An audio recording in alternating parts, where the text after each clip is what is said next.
India has just secured first place gold medal at the 2024 Olympiad with a round to spare, in no small part thanks to that man right there. Gukesh has been on fire. He has played 9 grandmasters in this event, and he has drawn to only 2, and he has beaten the other 7. And in the final round that we're looking at today, he faced his most formidable opponent yet. He was playing against none other than Fabiano Caruana, and he won the game, winning India first place. We're going to take a look at the critical moments of this game in the video today. Let's jump in. So Gukesh has the white side against Fabiano with the black pieces. I'm going to show the opening very briefly. I'm not going to commentate over this because I don't think the opening is the focus here. I think the end game and late middle game is really instructive, so that is what I'm going to jump around to. But you can see that white is making progress. They're smashing through in the center with e4, and very soon they end up smashing through on the king side with f4 and then f5. So they're expanding.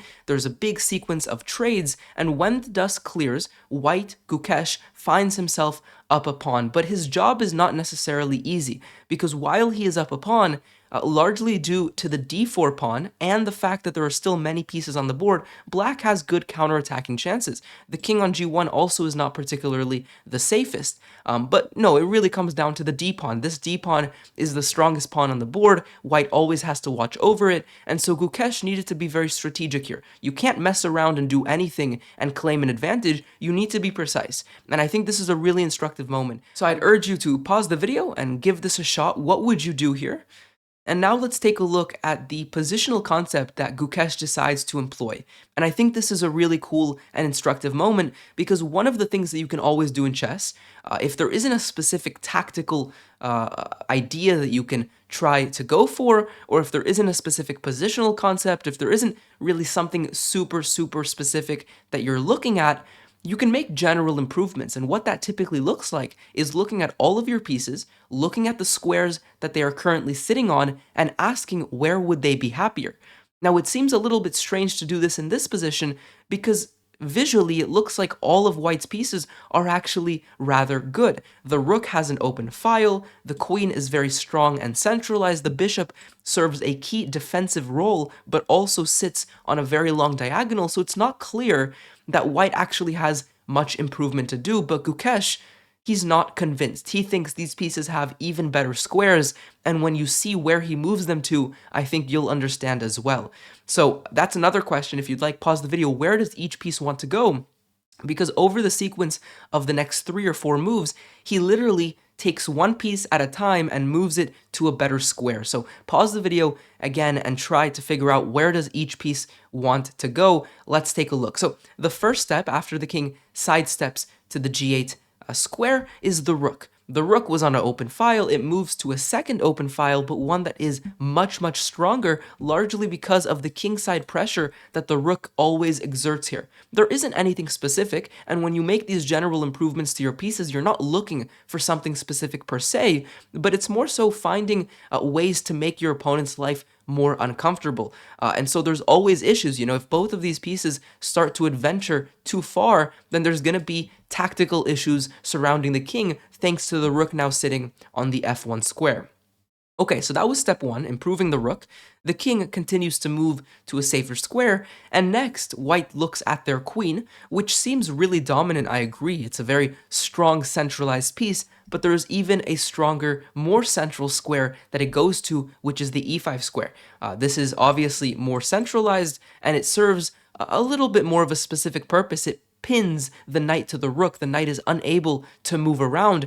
And if we pause just for a moment, what does black really want to do? Well, they want to activate the rook, and as it pertains to the knight, they want really the knight to sit on the e5 square, immobilizing the pawn on e4 and preparing to push the pawn to d3. Now black is unable to do this because there is a pin down the e-file. So the queen is simply stronger. It also keeps in contact with the d4 pawn.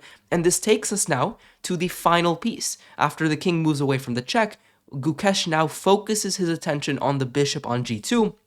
And again, the bishop seems kind of okay, right? It serves a key defensive purpose, and maybe you look at this position and you say, okay, fine, let's move it to f3. This seems like a decent square. It guards over the d1 promotion square, it stays on the long diagonal, it defends the king.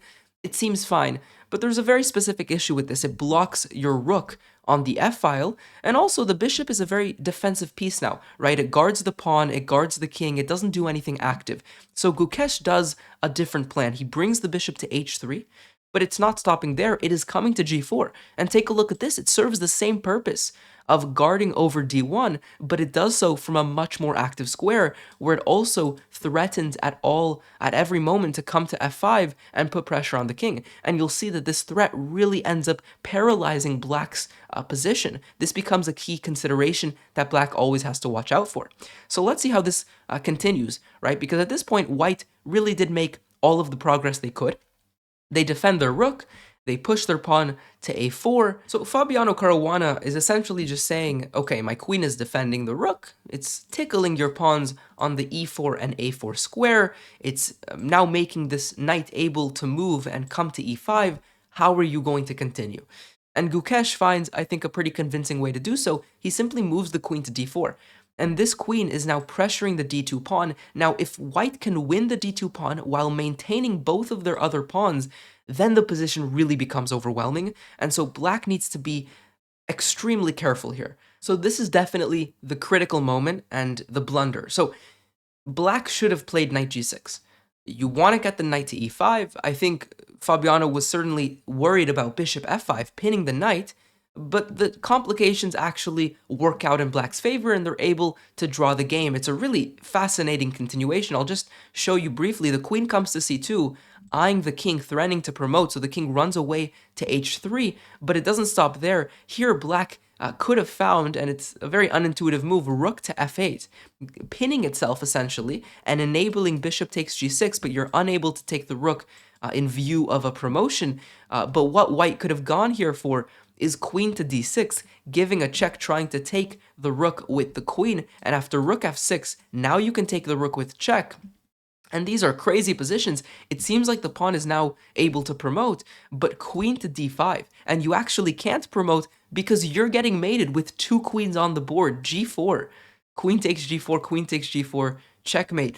So major complications. I don't know what part of this Fabiano saw or what he was worried about. Now I should note in that final position, and I'll quickly go to it, black is not losing. They don't have to promote, and instead king to g7, for example, and perpetual is all that white has given the constant threat of promotion. So I don't know what exactly Fabiano saw or what he missed, but he should have gone for knight g6. Instead, he uses that square for the queen, enabling now the c6 square for the knight. And what he really wants in a dream scenario is for the knight to come to c6 and then to e5. Even if you lose the pawn, if the knight is on e5 in a safe and secure way, the pawn is hit on e4, the rook can activate, black's pieces come to life. But there is one very specific move that he missed. And I should note, for example, the bishop is hit, and let's say the bishop simply comes to f3, then after knight c6 and knight e5, indeed, black is totally fine. So this is what Fabiano was hoping for, but the move is rook f4. Now, what does this do? Well, you defend the bishop while maintaining it on g4, which is critical, because you no longer allow the knight to engage in the maneuver it wanted to, because the bishop now has access to the f5 square. This is why improving the bishop to g4 and also improving the rook to f1, obviously Gukesh didn't see this exact line when he made those improvement moves, but it just enables a lot more tactical possibilities later in the game, and this is one of those. And so after rook f4, black really needs to figure out what they want to do, and it's not easy. The pawn on d2 is hanging, the pawn on e4 is secure, the bishop on g4 is secure, the knight can't move in view of bishop f5 ideas.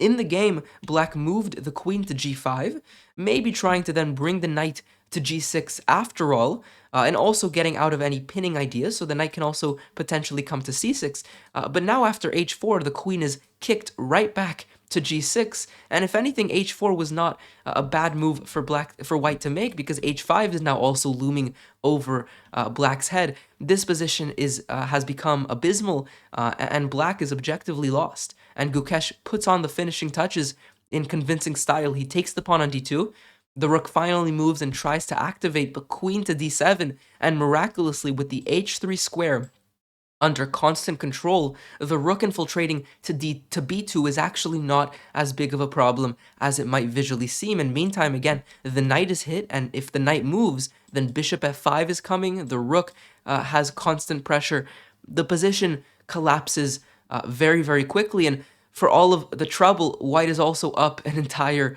pawn here, and after h5 bishop to e6 and bishop f7, white trades queens but wins a second pawn, and up 2 pawns in a position with a bishop versus a knight in an endgame.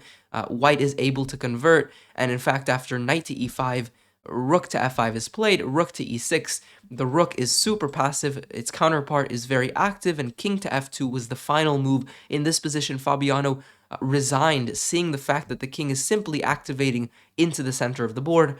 You're down 2 pawns, throw in the towel. And this game right here was critical in securing India first place at the Olympiad again with a round to go, which is unbelievable. And it was a pretty cool game, and I think it comes down to a very simple positional consideration that I hope you found instructive, which is very simply, if you don't have something specific, improve your pieces one by one. Improve your rook, improve your queen, improve your bishop, and good things will happen, right? You simply enable yourself in the future positions to have more tactical possibilities when your pieces are more active. Hopefully you enjoyed this video. Subscribe if you're new around here, like the video if you learned something from it, and I'll see you guys next time. Peace out.